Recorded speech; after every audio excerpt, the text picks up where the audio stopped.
spreading because of the calm nature in which they portray this really devastating information. You know what I'm saying? It stays with you longer.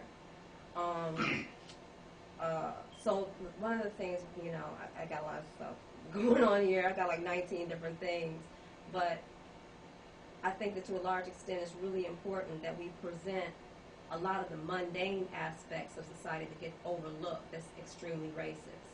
Like there's certain movies that come out that are extremely racist, like when Batman The Dark Knight was one of the last movies that I saw, and it was like a douse of cold water in the face. That movie was so incredibly racist. Did you see it?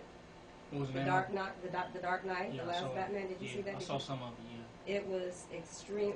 I had to write a paper about it, but the whole thing of it is that a lot of things go unnoticed because you might hear black people talking about, oh man, that was a good movie. Did you see whatever, whatever? But a lot of the things are being overlooked, and if we we continually bring about not just things to get angry about, but point out the things in mundane, everyday society to notice. You know what I'm saying? That people can start to get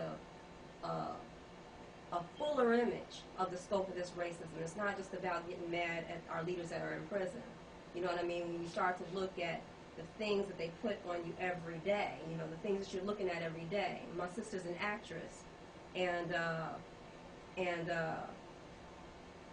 she's with SAG and AFTRA, and there's a certain there's union scale. That's the way the actors are paid.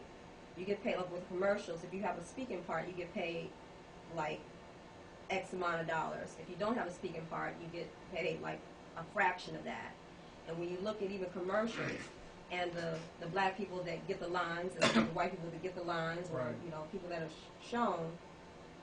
But I ask you, isn't all the commercials and the television and all that meant to distract you from the real problems that actually exist? But at the same time, it's like if you attack, if you confront people where they are and what they're looking at, and get them to realize what they're looking at, then they can begin to come out of that.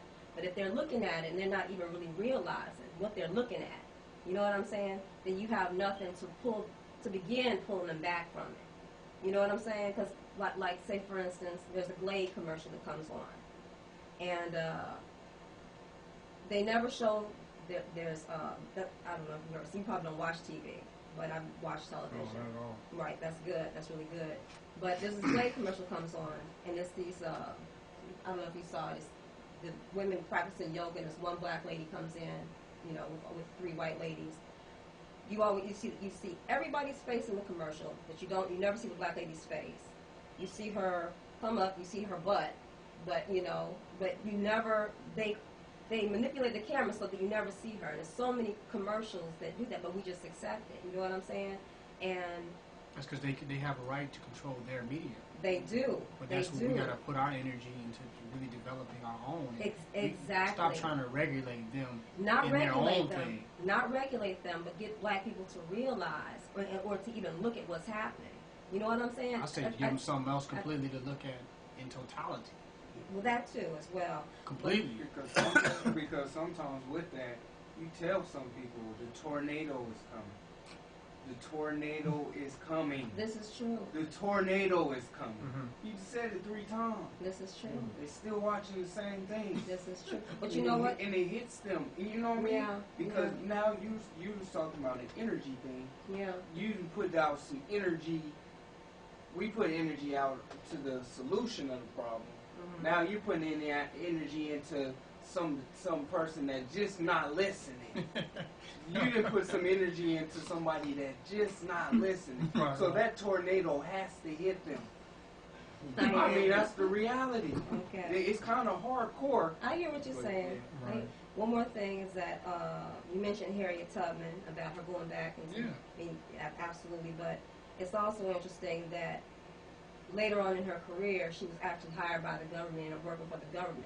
And that's what still happens, you know, in a lot of society. It's like once black people decide to make it for themselves, it's happened in a rap game many times. Black people start selling stuff out the trunk of their car, and they start getting it going.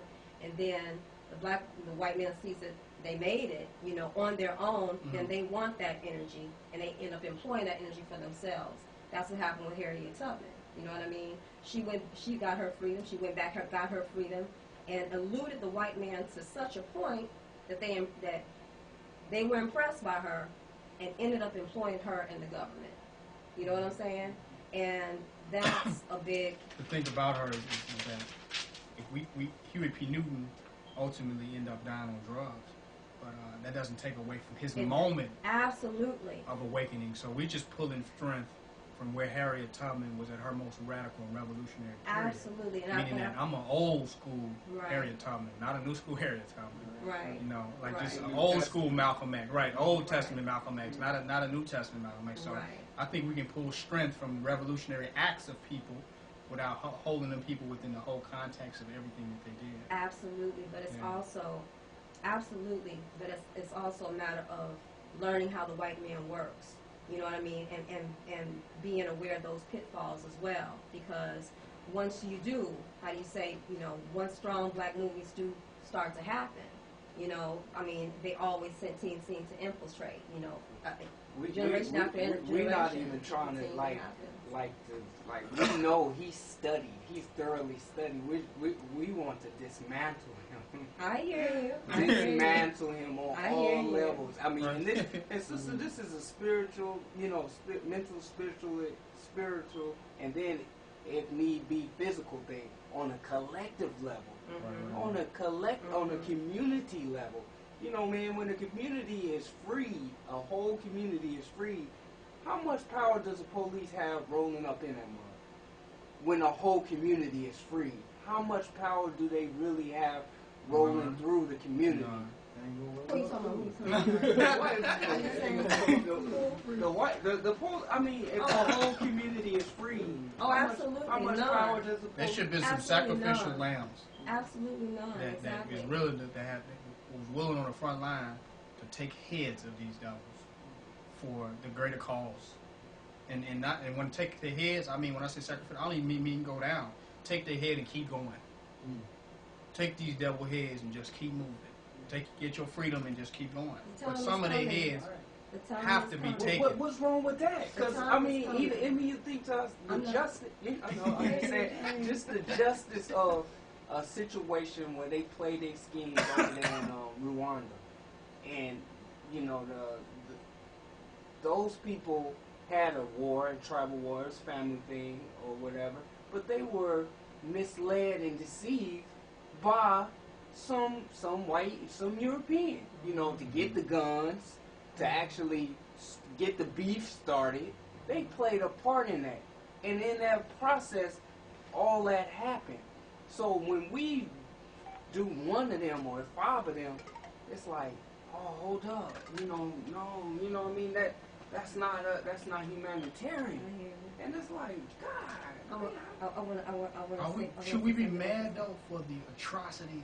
Actually, If yeah. our people got mad enough, that's just showing that they have compassion. If they kill your children, Absolutely. and then, I mean, how do you just get over that? I like- hear you. I hear you.